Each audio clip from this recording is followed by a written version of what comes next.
વિજયગીરી બાપુના કુલ ભાઈઓ અને બહેનો કેટલા? જ્યારે જે હયાત હતા ત્યારે જે અવારનવાર એવું થતું. બાપુ ખીજાતા એટલે ને રમાડતા એટલે ને રોવરાવતા એટલે. બાપુના સ્વભાવ વિશે કોઈ એવી વાત કે જે તમને બાપુના સ્વભાવમાં ખૂબ ગમતી હોય? વિજયગીરી બાપુની જે વસ્તુ દુર્લભ વસ્તુ જે મળી એ કઈ મુખ્ય જગ્યા હતી? 18-19 વર્ષની ઉંમરે એને સંન્યાસ લીધો. બાપુનો અભ્યાસ કેટલો છે? પૂજ્ય વિજયગીરી બાપુનો જન્મ અંદાજિત કયા વર્ષોમાં થયો છે? સિદ્ધ સંત થઈ ગયા એમના પૂજ્ય માતૃશ્રી અને એમના પિતાશ્રીની અહીંયા સમાધિ છે, એટલે આ નવનેશ્વર મહાદેવના દર્શન થાય છે. મિત્રો, આપણને શિવાલયના દર્શન થાય છે. પહેલો આશ્રમ છે પૂજ્ય વિજયગીરી બાપુનો. મિત્રો, તમારું સ્વાગત કરું છું વિડીયોમાં. મિત્રો, આજના વિડીયોમાં તમને સિદ્ધ સંત એવા પૂજ્ય શ્રી વિજયગીરી બાપુના જૂના આશ્રમના દર્શન કરાવવાનો છું. એમના માતા પિતાની આપણે સમાધિના દર્શન કરીશું. પૂજ્ય વિજયગીરી બાપુનું સાધુ બન્યા એ પહેલાંનું એ પૂર્વ જીવનની તમામ જાણી અજાણી વાતો મિત્રો આપણે આ વિડીયોમાં જોઈશું.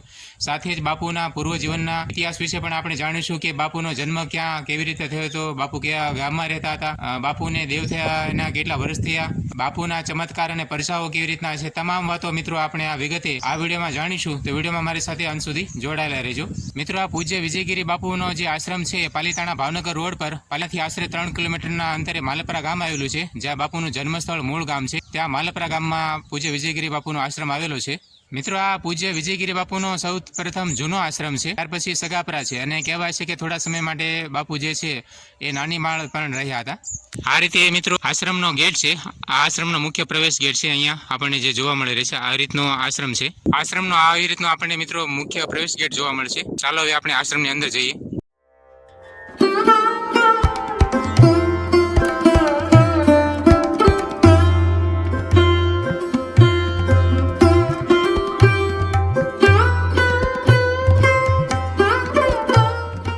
આશ્રમની અંદર પ્રવેશ કરતા મિત્રો આપણને અહીંયા શિવાલય જોવા મળે છે. મિત્રો, આપણને શિવાલયના દર્શન થાય છે કે અહીંયા મિત્રો બીલીનું વૃક્ષ છે. અહીંયા ખૂબ જ પુષ્કળ પ્રમાણમાં બીલીઓ લાગેલા છે. અહીંયા પીવા માટેના પાણીનું પરબ છે. જેવા મિત્રો આપણે આ રીતે પ્રવેશ ગેટથી અંદર આવીએ, પ્રવેશ કરતા જ આપણને અહીંયા નવનેશ્વર મહાદેવ મંદિરના દર્શન થાય છે. અને મંદિરની બિલકુલ સામે મિત્રો અહીંયા બલાડ માતાનું મંદિર છે. અને આ રીતે પૂજ્ય વિજયગીરી બાપુનો જૂનો આશ્રમ છે. મિત્રો, કહેવાય છે કે આ સૌ પ્રથમ પહેલો આશ્રમ છે પૂજ્ય વિજયગીરી બાપુનો.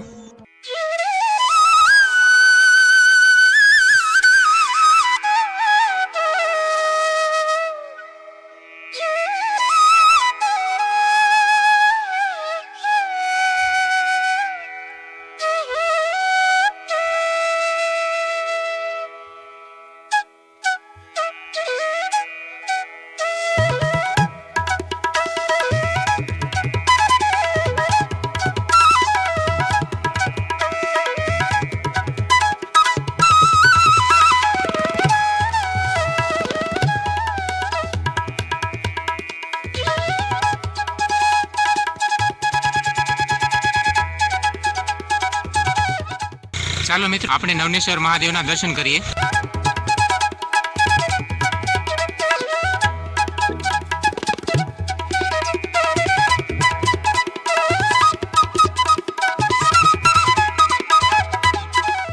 મંદિરમાં પ્રવેશ કરતા કાચબા અને નંદિની મહારાજની દર્શન થાય છે. અહીંયા આપણને હનુમાન દાદાના દર્શન થાય છે. અહીંયા આપણને શ્રી ગણપતિ દાદાના દર્શન થાય છે. હવે મિત્રો આપણે નવનેશ્વર મહાદેવના દર્શન કરી રહ્યા છીએ. મંદિરમાં પ્રવેશ કરતા મિત્રો આપણને નવનેશ્વર મહાદેવના આવી રીતે દર્શન થાય છે. ચાલો નવનેશ્વર મહાદેવના દર્શન કરીએ.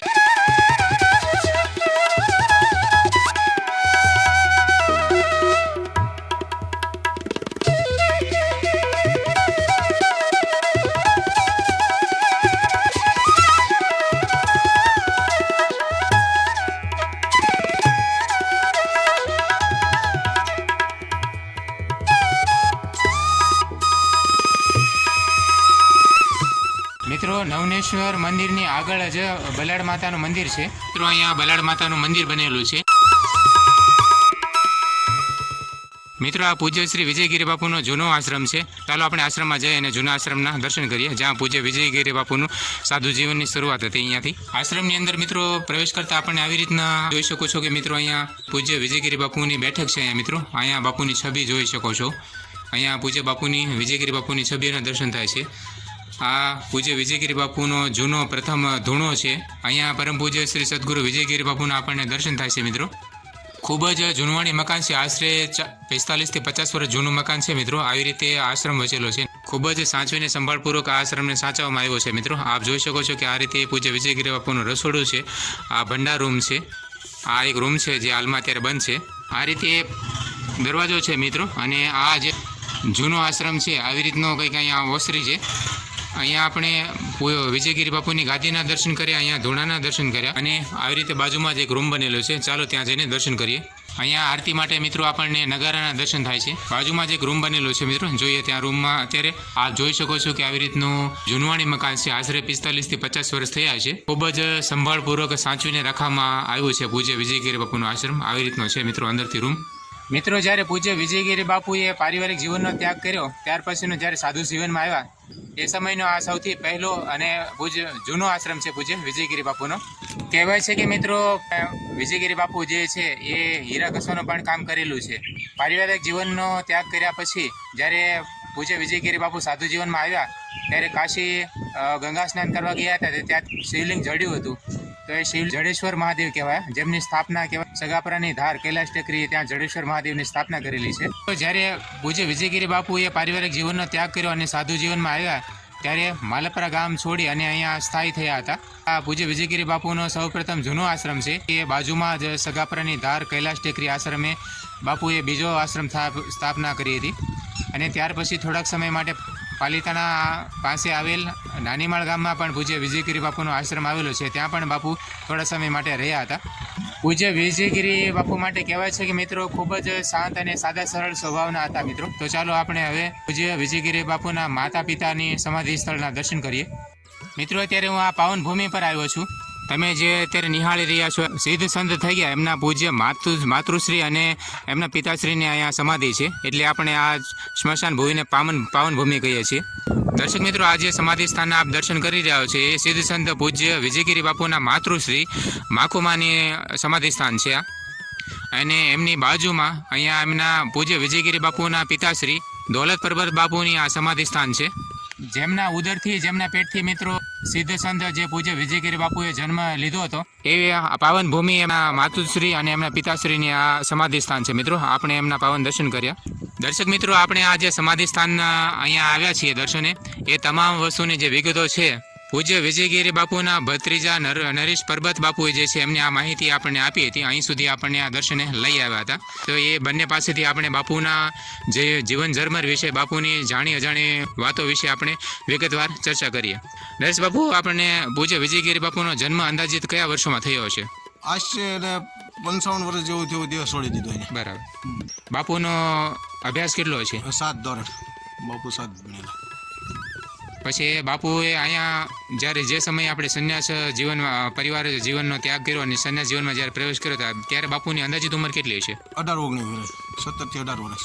દર્શક મિત્રો અત્યારે આપણે 21 એપ્રિલ 2026ના રોજ આ વિડીયો બનાવી રહ્યા છીએ. તો અંદાજિત બાપુને દેવ થયા એ સમયે અત્યારે 20 વર્ષ જેટલો સમય વીતી ગયો છે. અને એ સમયે પહેલાની આ વાત આપણે કરી રહ્યા છીએ. એટલા વર્ષો પહેલા જ્યારે આ જીવન હતું બાપુનું. ટૂંકમાં બાળ બ્રહ્મચારી એને લગ્ન કે એવું કઈ કરેલું નહોતું. 18-19 વર્ષની ઉંમરે એને સંન્યાસ લીધો. બાપુને જે જડેશ્વરનું શિવલિંગ મળ્યું જે મેન આપણું મહત્વનું વસ્તુ છે વિજયગીરી બાપુને જે વસ્તુ દુર્લભ વસ્તુ જે મળી એ કઈ મુખ્ય જગ્યા હતી? એ નવનેશ્વર મહાદેવ. સેવકોને બોલાવીને કીધું કે અહીંયા મહાદેવ છે કે આપણે એને બહાર કાઢવા પછી ખોદીની બહાર કાઢેલા છે. બરાબર. એ સ્વયંભૂ છે. સ્વયંભૂ છે. બાપુના તમે ભત્રીજા છો, તમે બાપુજીને હારે રહ્યા છો, એના ખોળે રમ્યા છો. તમને ક્યારે અંદાજ ખરો હતો કે પૂજ્ય વિજયગીરી બાપુ આપણે માલપરામાં અને દેશ દુનિયામાં આપણે નામ કાઢશે? એવો તમને ક્યારે આમ હતું ખરું? તમારી ને બાપુજીની હારે કોઈ એવી ખુશાલી ભરેલી કોઈ યાદ હોય અમને એક એવી વખત વાત કહો બહુ કે જે તમને ખરેખર બહુ યાદ આવતી હોય? બાપુ ખીજાતા એટલે ને રમાડતા એટલે ને ગૌરવતા એટલે એવું તો બહુ. બાપુના સ્વભાવ વિશે કોઈ એવી વાત કે જે તમને બાપુના સ્વભાવમાં ખૂબ ગમતી હોય? એકદમ નિર્મળ. બાળક જેવો સ્વભાવ. મોટા થઈ જાય. બાપુના કોઈ જીવનનો કોઈ એવો પ્રસંગ જે તમને ખરેખર એમ થતું હોય કે આ વસ્તુ મને બહુ યાદ આવતો હોય એવી રીતનો એવો કોઈ પ્રસંગ? બાપુના ચમત્કારને પરસાતો અપરંપાર છે પણ એમાંનો જે તમારી યાદીનો કોઈ પ્રસંગ એવો કોઈ કે કારણ કે વધુમાં વધુ સમય તો તમે નજીક રહ્યા છો બાપુની? હા હવે એમાં તો એવું છે કે બાપુએ તો પોતાની મહેનત અને ભજન કમાણી તો કરી જ લીધી પણ તમે આરો રહીને આરે નામ કમાઈ ગયા કારણ કે એ તમારા પરિવારમાં બાપુ થઈ ગયા. યદી નવનેશ્વરની જગ્યા મેકવાને થઈને એ ત્યાં ધારે જવાનું હતું ને તે એને મને કીધેલું ત્યાં તો મને ખોડિયાર કે એનું કારણ કે તે આ જગ્યાનો અત્યારે ગેટ છે ને હું તો એ નાની મારી ઉંમર નાની એ ગેટ આમ સીધે સીધો હતો ત્યાં વાડી હતી એ બાપુ આ છે તે કાપતા હતા એટલે હું કહું બાપુ તમે આ શું કામ કરો તે કે ઓલે ખોડિયાર મને બોલાવે છે બરાબર આવું એવું મને સાંભળ્યા ખરું બરાબર પછી વહી જાય બીજે ત્રીજે એક વખત મેં પાછા એને લાવ્યા ત્યાં પછી પાછા ન આવ્યા બરાબર સમજી જો પછી ત્યાં રહ્યા જડેશ્વરની બાજુમાં જે ખોડિયારમાં છે બરાબર એવું લખું. હા એનો કહેવાનો અંદેશો એવો હતો કે આ ઓલી ખોડિયાર છે મને બોલાવે છે મારે ત્યાં મારું સ્થાપન કરવું છે એમ. હા. બાપુ એવું અણસારમાં એવું કીધું હતું. અંસારમાં એવું અને તે હું બાપુ બે જ એટલે હું ઝીણો એવો હતો પણ આપણે તો શું છે પામર મનુષ્ય એની ગતિ ને કાંઈ પામી ન કે ભાઈ એનો ઈશારો શું છે એમ. એ તો અત્યારે બધું સાંભળે અને પહેલા તો એ બધું કઈ રે ઠઠ્ઠા મસ્કરીમાં જ જોયું ને રમત એ વખતે આપણને ખબર ન હોય ને આ સંતોની ગતિ છે બહુ પામીએ તો આપણે એની હારે ન બે પોગી જઈ બાકી ન રહે એટલે આપણે ન પામીએ. દર્શક મિત્રો આ જે નરેશ પરબત બાપુ છે એ એમના વિજયગીરી બાપુ જે હતા એ એમના કાકા થતા હતા. વિજયગીરી બાપુના સગા ભત્રીજા છે. વિજયગીરી બાપુના મોટા ભાઈ હતા હર્ષુક બાપુ આ એમના દીકરા છે નરેશ બાપુ. વિજયગીરી બાપુના કુલ ભાઈઓ અને બહેનો કેટલા? 7 ભાઈઓ ને 1 બહેન. તો વિજયગીરી બાપુ અંદાજિત કેટલામું સંતાન છે? પૂજ્ય માખુમાનું 6 પૂજ્ય વિજયગીરી બાપુ 6ઠા નંબરનું સંતાન હતા.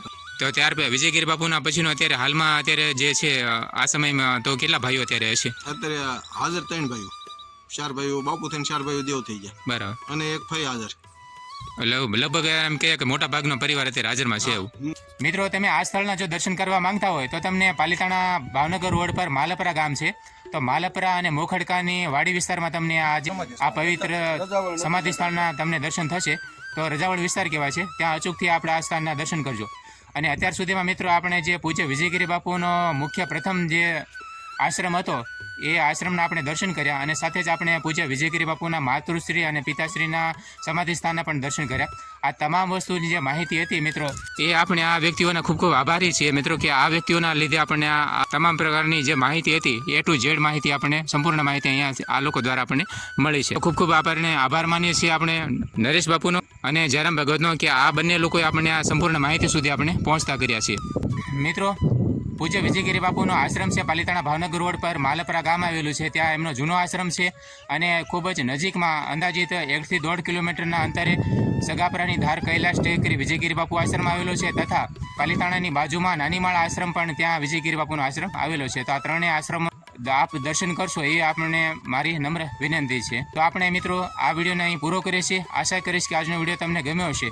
વિડીયો આપને કેવો લાગ્યો મને કોમેન્ટમાં જરૂરથી જણાવજો. વિડીયો જો સારો લાગ્યો હોય તો વિડીયોને એક લાઇક કરજો. અને મિત્રો આપણા આ ચેનલ પર પાલિતાણાની આસપાસ સાધુ સંતો વાર તહેવાર મેળા ઉત્સવો જે થતા હોય છે એ તમામ પ્રકારના સારા વિડીયો આપણે આ ચેનલ પર પોસ્ટ કરતા હોઈએ છીએ. તો ચેનલને સબસ્ક્રાઈબ જરૂરથી કરજો. વિડીયો પર સમય આપવા બદલ આપ સૌનો આભાર મિત્રો. કોમેન્ટમાં જય ભોળાનાથ જય વિજયગીરી બાપુ જરૂરથી લખજો. આ વિડીયો પર સમય આપવા બદલ આપ સૌનો ખૂબ ખૂબ આભાર મિત્રો. આપ સૌને જય ભોળાનાથ.